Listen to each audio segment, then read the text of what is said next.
Penyerangan pangkalan minyak Prancis yang berada di Lebanon dilakukan Israel pada Minggu 6 Oktober menjelang subuh. Berbagai pihak menyebutkan bahwa serangan Israel ke pangkalan minyak Prancis buntut dari penolakan Emmanuel Macron yang merupakan presiden Prancis akan rencana invasinya ke Lebanon. Bahkan Benjamin Netanyahu dalam pidatonya menyampaikan bahwa pihaknya akan menang melawan Lebanon tanpa bantuan dari Prancis. Tak lama setelah pernyataan itu, Israel menghancurkan pangkalan minyak Prancis melalui serangan udaranya. Adapun perusahaan minyak Prancis yang hancur akibat serangan Israel adalah Total Energies di pinggiran selatan Beirut. Saksi mata mengatakan bahwa ledakan akibat serangan itu menyebabkan kebakaran besar.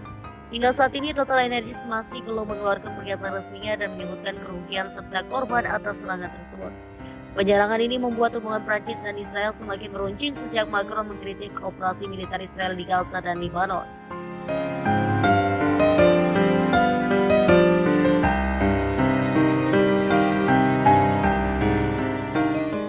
Sedangkan pemerintah Israel juga belum mengeluarkan komentar resmi apapun tentang penyerangan tersebut.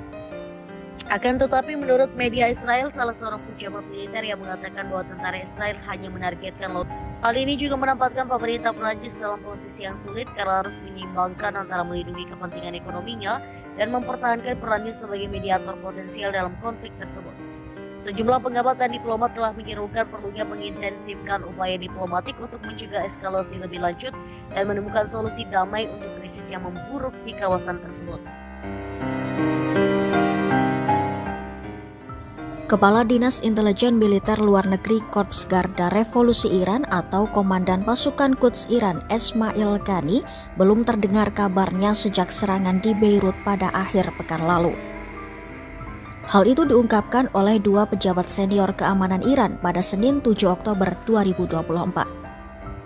Salah satu pejabat senior keamanan Iran menyebut Iran dan Hizbullah belum dapat menghubungi Qani. Pejabat Iran itu pun mengatakan Qani berada di pinggiran selatan Beirut yang dikenal sebagai Dahiyeh saat serangan yang dilaporkan menargetkan pejabat senior Hizbullah Hashim Safieddine. Namun pejabat tersebut mengatakan bahwa ia tidak bertemu dengan Safieddine. Safieddine dipandang sebagai calon pengganti Hasan Nasrallah yang terbunuh dalam serangan Israel di Dahiyeh pada 27 September 2024. Sementara itu, salah seorang pejabat Iran lainnya menyebut Qani telah melakukan perjalanan ke Lebanon setelah pembunuhan Nasrallah. Ketika ditanya tentang laporan bahwa Qani mungkin telah terbunuh dalam serangan Israel di Beirut, juru bicara militer Israel Letnan Kolonel Nadav Shoshani mengatakan hasil dari serangan tersebut masih dalam proses penyelidikan. Shoshani mengatakan Israel memang telah melakukan serangan pada akhir pekan lalu terhadap markas intelijen Hizbullah di Beirut.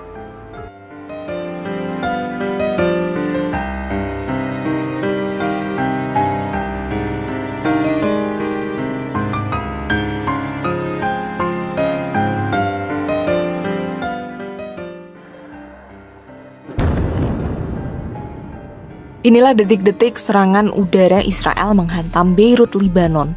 Dalam video berikut terlihat rudal tersebut meledak di sebuah wilayah yang dikelilingi sejumlah gedung.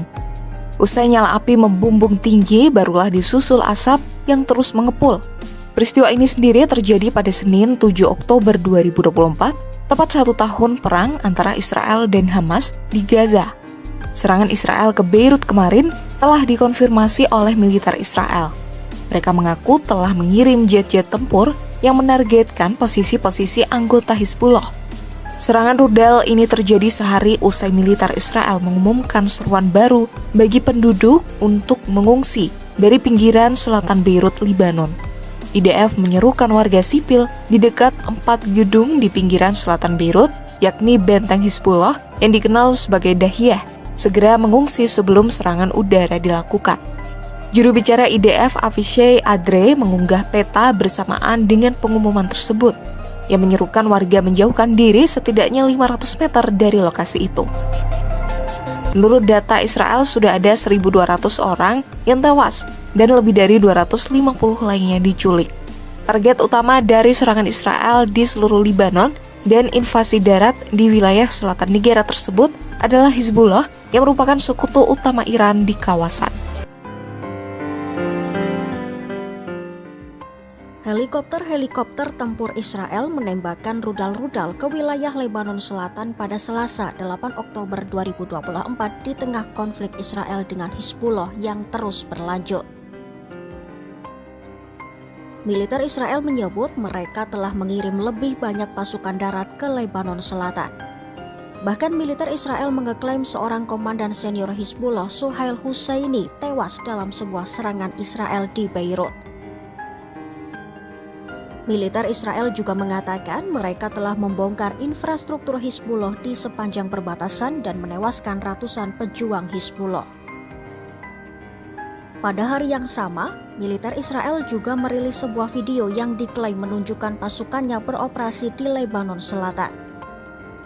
Militer Israel mengatakan bahwa sebuah divisi cadangan telah memulai operasi terbatas melawan Hizbullah di Lebanon Barat Daya dalam perluasan serangan daratnya.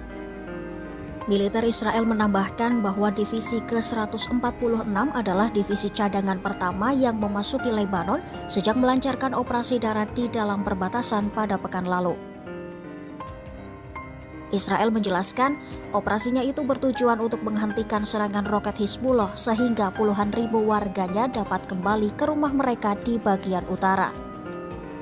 Di sisi lain, Hizbullah juga menembakkan rentetan roket ke Israel.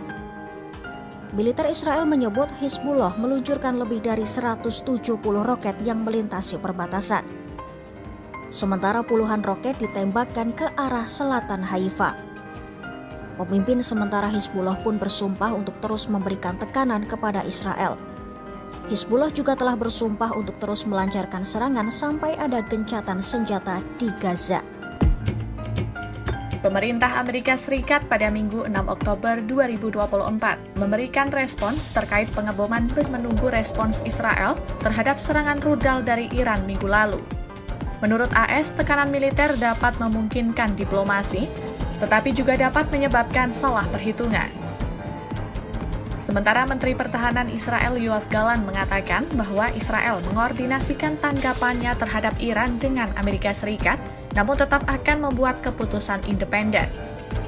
AS sendiri menyebut pihaknya mendukung Israel mengejar target-target di Lebanon, tetapi tidak ingin penargetan warga sipil. Kecaman AS terhadap Israel atas jumlah korban jiwa warga sipil di Gaza dan Lebanon itu sebagian besar disebut hanya sekedar ucapan belaka tanpa ada perubahan dalam kebijakan. Amerika Serikat dan Perancis mengajukan usulan gencatan senjata 21 hari di perbatasan Israel dan Lebanon pada akhir September dan gencatan senjata di Gaza. Namun upaya keduanya sejauh ini gagal.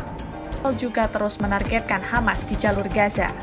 Serangan Israel di jalur Gaza menewaskan hampir 42.000 warga Palestina, sebanyak 2,3 juta orang mengungsi dan menyebabkan krisis kemanusiaan.